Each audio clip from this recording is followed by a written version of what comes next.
New polling showing political outsider, former reality TV star Spencer Pratt making huge strides in this race for LA mayor. The independent candidate gaining 12 points since March, now trailing Democrat incumbent Karen Bass by single digits. Pratt's campaign in next month's primary gaining traction with voters. He highlights LA's homelessness crisis and failed leadership. He does it very artfully with a ton of social media and some pretty powerful ads, I think, have really helped this race for him quite a bit. Uphill battle in LA, to be sure. Let's bring in Gerry Baker, Wall Street Journal editor-at-large and Fox News contributor, and Yemisi Egbewole, former chief of staff to Biden White House press office and founder of Podium Strategies. Great to have both of you here.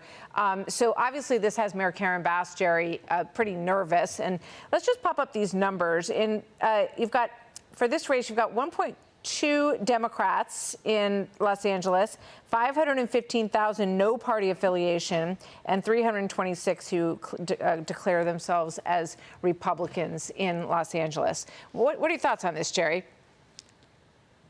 Yeah, this is fascinating to me, Martha. Look, we know Los Angeles is, and California in general, is heavily, heavily Democratic. As you say, you can see the numbers there. This is an overwhelmingly Democrat-dominated state and city. And, you know, to sort of paraphrase what Senator Kennedy was just saying to you, you could put a sort of a dead squirrel, as long as it had a D by its name, and it'd probably get elected. But you're seeing something pretty different now with this.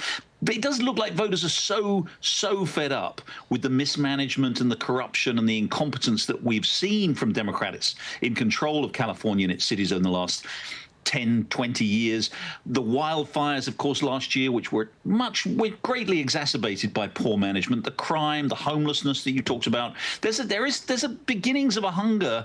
There's a hunger for change and the beginnings, perhaps, of a radical political revolution. And so Spencer Pratt comes along, this complete outsider, and he has no, you know, he's a Republican, obviously, but he talks about the issues that people are concerned about. As you say, he has this brilliant social media campaign with these incredibly sophisticatedly produced videos, and he's actually addressing voters' concerns. I think this is something. Look, is he going to win? He's still trailing Karen Bass, obviously. The top two from the primary go into the runoff in the general election. But it's exciting that he's actually promising something of a change in the political system. It's pretty interesting. Let's just quickly play number 4. This is him talking about the debate, and the debates have helped him as well. Watch. She looks over at me and she goes, "You've done this before." And I go, "A debate?" And I was like, "Yeah." I was like, "No, it's my first one." She's like, "Oh, your first one like this?" I'm like, "No, my first debate ever." She's like, "You didn't do them at the university?" I was like, "No, I didn't do debates at the university." She's like, "Oh, wow." And I'm thinking to myself, lady, I'm going to eat you alive right now. Yemisi, are Democrats worried about this race?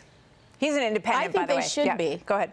Yeah, I think they should be. I think that Karen Bass and Nithya Raman would do themselves a disservice to dismiss Spencer Pratt. Nithya Raman keeps trying to position herself as the DSA candidate as an outsider, like she's some activist screaming outside of City Hall, when in actuality, she is City Hall. She's been a city council member since 2020. She's had plenty of time to deal with the frustrations that I think Spencer Pratt has tapped into. And she's even gone so far as to call him a fascist. Well, if fascism is pointing out what's directly in front of your eyes, which are these homeless encampments, then I guess everybody in LA is a fascist. They really do have to figure out a way to message to the people who are going to be the voters without diminishing Spencer Pratt here. All right, that's all we have time for, but come back next time. We'll talk about Javier Becerra. He's getting an interesting look as well in the governor's race, which is heating up. There's lots to talk about. Gerry and Yemisi, thank you. Great to see you both. Be sure to like and subscribe for all the Fox News latest on YouTube and catch full shows streaming now on Fox One.